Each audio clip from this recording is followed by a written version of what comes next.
오늘장 수급은 어디로 향했을까요? 시장이 선택한 주식 시선주 시간입니다. 오늘은 레몬리서치 김민수 대표님과 함께하겠습니다. 안녕하세요. 안녕하십니까?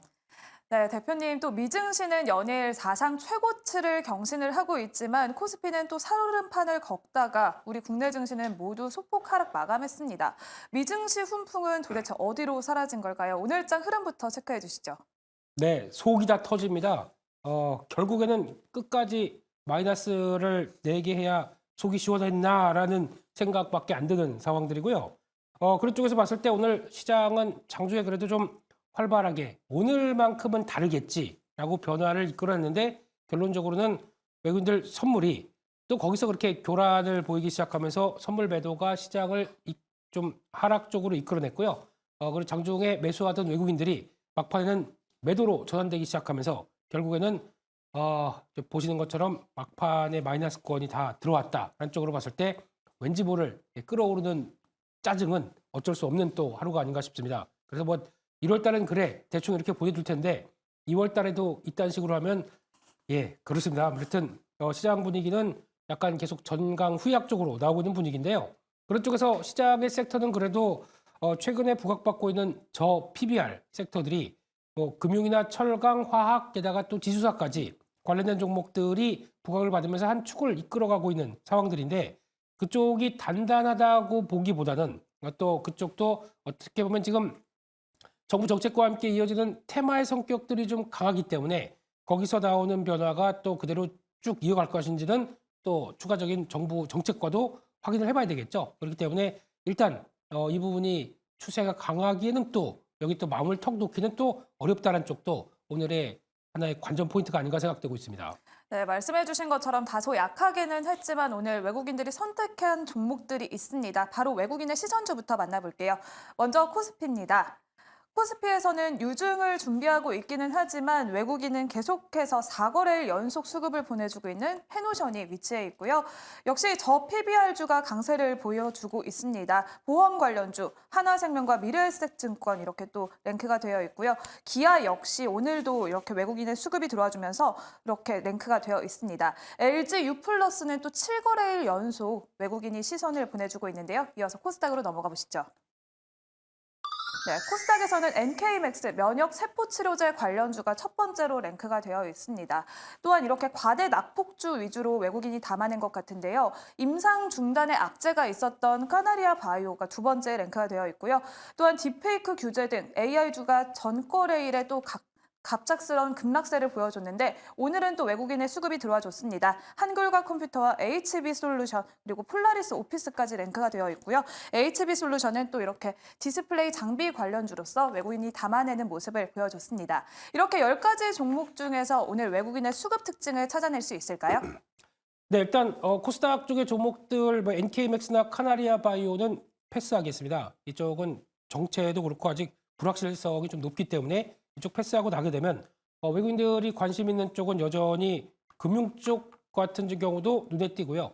저 PBR 관련된 쪽의 대명사죠. 그러다 보니까 이쪽에 대한 관심이 높고 운송 쪽에서도 자동차 쪽도 마찬가지겠지만 지금 이어지는 페노션 같은 경우도 매수가 들어오는데 페노션의 자리도 아직은 명확하지는 않기 때문에 관련된 종목들도 좀 체크를 해야 될 것 같고 그 밖에 소프트웨어 관련된 쪽도 눈길이 가고 있는데 큰 흐름상은 외국인도 저 PBR 관련된 종목은 관심이 좀 있다라는 쪽으로 바라봐야 될 것 같습니다. 네, 이렇게 역시나 저 PBR주에 외국인의 수급이 들어왔다라고 말씀을 해주셨습니다. 그러면 눈길이 가는 외국인의 시선주는 어떤 종목일까요?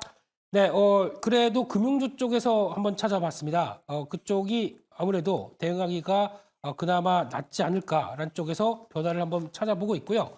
그런 흐름이라고 하게 되면 미래에셋을 눈길을 가고 있는데 미래에셋 같은 경우 최근에 주가가 어느 정도 좀 올라오기 시작하면서 시장에서의 변화들도 어떤 탄력적으로 좀 가고 있는 상황들이라고 봐야 될 것 같고요.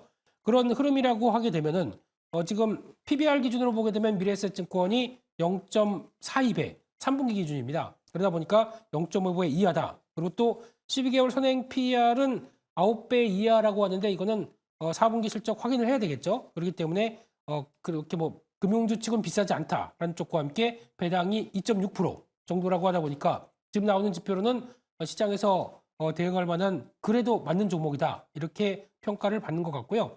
게다가 또 기업 밸류업 프로그램이라고 하는 이 정부가 이제 일본의 PBR 한 배 미만의 종목들을 관리하는 이런 프로그램과 똑같이 이어가겠다라는 쪽에서 이게 어느 정도 윤곽이 나와서 그 부분에 대한 수혜 기대감이 높은 대표적인 종목이라고 봐야 될 것 같고요. 그런 쪽으로 봤을 때 국내는 어떻게 할지는 모르겠습니다만 조금 더 강력하게 해서 어떤 뭐 공시라든가 아니면 또 그와 관련된 주주 소환을 보낸다든가 하는 쪽에 변화를 좀 직접적으로 갈 수도 있겠다고는 얘기 나오는데 그렇게 되면은 자본주의 원칙상의 자율 경영과 관련된 쪽은 또 훼손을 받는 게 아니냐 또 논란도 좀 있기 때문에 그렇다고 하더라도 PBR 나는 종목들에 대한 관심은 지금 어떤 정책적인 흐름들 그리고 또 약간 이제 선거와 맞물리면서도 좀 계속 관심은 좀 높아진다라고 보고 있는데 특히 미래에셋증권이 최근 들어서 증권주를 좀 주도하는 측면들은 바로 이거 같습니다. 자사주 매입이죠. 자사주 매입을 보통주 1,000만 주를 하겠다. 이 우선주를 50만 주 하겠다. 그래서 합치게 되면은 거의 한 700억 가까이 되는 돈을 매수를 하면서 이 그냥 매수만 하면 끝나면 안 되겠죠. 또 자사주 소각까지 갔었으면 하는 쪽으로 바라보고 있는데 그러면 유통주식 수의 약 2.2%를 매입을 하는 꼴로 바라보고 있고요.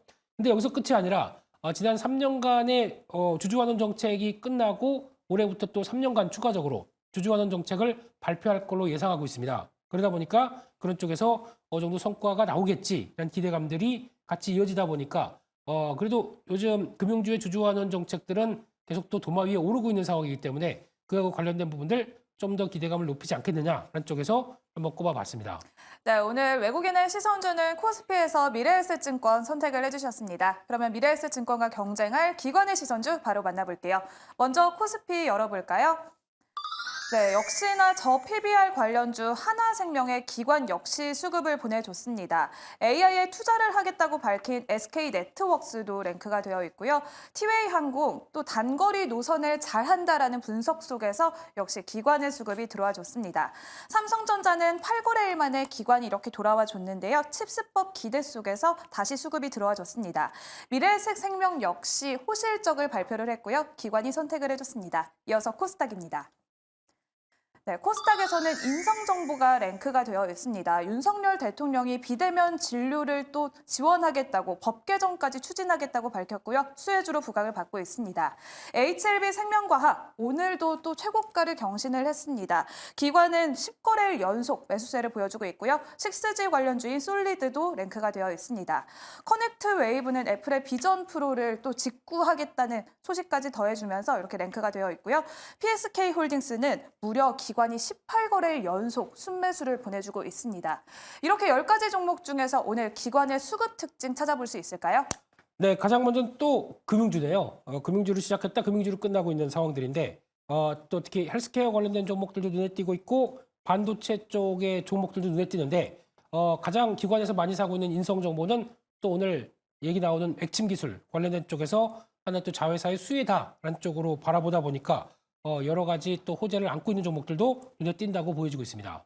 네, 이렇게 오늘 또 호재가 있는 종목들의 기관의 수급이 들어왔다라고 해주셨는데요. 눈길이 가는 기관의 시선주는 어떤 종목일까요? 네, 그중에서 SK네트워크스를 보겠습니다. SK네트워크스는 저희가 알고 있듯이 뭐 휴대폰 유통 관련된 쪽에서 매출의 절반 가까이 차지하고 있고요. 네트워크스다 보니까 예전에 SK 상사 역할을 하겠죠. 그래서 한 18% 정도의 매출을 가져가고 있고 자동차 렌트 쪽에 16%, 가전 렌탈 11%. 뭐 이렇게 하는 게 많습니까? 네, 근데 중요한 거는 이것저것 다 해서 예전에는 수익성이 그렇게 별로 안 좋았는데 생각보다 수익성 위주의 사업들이 조금씩 바뀌어가면서 나오는 변화로 일단 시장은 파악을 하고 있는데 오늘 같은 경우 나왔던 얘기 중에 하나가 물론 단독 보도입니다. 미국의 투자회사 중에 갖고 있는 투자 자회사가 하이코 캐피탈이라고 있는데 이 회사가 과거에도 뭐 AI 디바이스를 개발하는 휴메인이라든가 소스.ag AI 기반의 스마트팜 하는 회사죠. 이런 쪽에 투자를 하다 보니까 그와 관련돼서 우리 투자 좀 했고 앞으로 미국 기반의 어떤 여러 가지 투자를 할 때 좀 도움이 되지 않을까라는 관점 쪽에서 미국의 모우 캐피털이라는 회사와 1,000억 원 규모의 테크 펀드를 결성을 추진을 하고 있습니다. 그래서 이렇게 되기 시작하게 되면 이제 우리도 될 만한 스타트업들 한번 투자를 해보겠다라는 내용들이 확인되다 보니까 거기다가 또 AI가 붙었습니다. 그럼 시장에서 조금 기대할 만한 한 내용들이 나오기 시작하겠죠. 그래서 지금 유망 테크업들 국내나 미국이나 모두 다 같이 투자를 하겠다라는 관점이 나오다 보니까 시장에서는 조금 더 기대감이 주가에 작용을 했다라고 봐야 될 것 같고요. 이 종목을 또 한번 그렇게 본다고 하더라도 PBR이 몇 배인지 한번 보게 되면 0.6배, 그리고 배당 수익률 1.8%. 이것도 지금 어떻게 보면은 시장에서 맞는 스타일이 될 수가 있기 때문에 그런 것도 하나의 변화로 이끌었다라고 하게 되면 기대감과 또 시장의 트렌드에 맞는 종목 이런 쪽에서 한번 또 관심 있게 시장이 지켜봤다 이렇게 말씀드리겠습니다. 네, 오늘의 기관의 시선주 역시 코스피에서 SK네트워크스 선택을 해주셨습니다. 외국인의 시선주는 미래에셋증권을 선택을 해주셨는데요. 둘 중에서 더 눈길을 보내고 싶은 종목은 어떤 종목일까요? 네, 이렇게 될 때는 둘 중에 하나를 고르긴 해야 되겠는데 일단 그래도 요즘 금융주에 대한 시각들이 그렇게 떨어지지 않는다는 관점 쪽에서 미래에셋증권을 더 골라야 될 것 같고요. 요즘 시장 분위기는 그래도 기관의 움직임과 함께 변화가 나온다 그러면은 금융주에 대한 시각들은 그대로 이어지긴 하겠는데 중요한 거는 많이 올랐습니다. 그렇기 때문에 이를 그대로 추격해서 그리고 또 앞으로 마음 터놓고 좀 대응하기는 어렵다는 관점으로 봤을 때 대응 전략은 지금 말고 조정시 매수 전략 적으로 바라보는 게 좋겠다고 바라봐야 될 것 같고요. 그렇게 움직임이 나오게 되면 지금 이제 최근에 주가는 한번 또 8,000원대 이상까지 한번 쭉 들어왔긴 했는데 아마 단기적으로는 지난 고점권역인 한 7,700원대 밑에 정도까지는 한번 눌림목이 들어오리라고 보고 있고요. 그런 때를 활용해서 대응한 전략들이 좋겠다라고 하게 되면 조정시 매수 관점으로 말씀을 드리고 1차 목표가는 9,500원대 정도까지 말씀드리고요. 손절가는 7,150원대로 바라보면서 이런 종목들의 특징은 일단 좀 묵직하게 들어가는 경향들이 있다라는 쪽에서 또 하나 지금 이어지는 트렌드가 저 PBR 관련된 종목들의 흐름들이 크게 이탈되는지 아닌지도 한 번씩 체크를 하면서 흐름들을 맞춰가 보자 그렇게 말씀드리도록 하겠습니다. 네, 오늘 김민수 대표님의 최종 선택은 외국인의 시선주 미래에셋증권 선택을 해주셨고요. 가격 전략까지 자세히 알아봤습니다. 오늘의 시선주는 레몬리서치 김민수 대표님과 함께했습니다. 고맙습니다.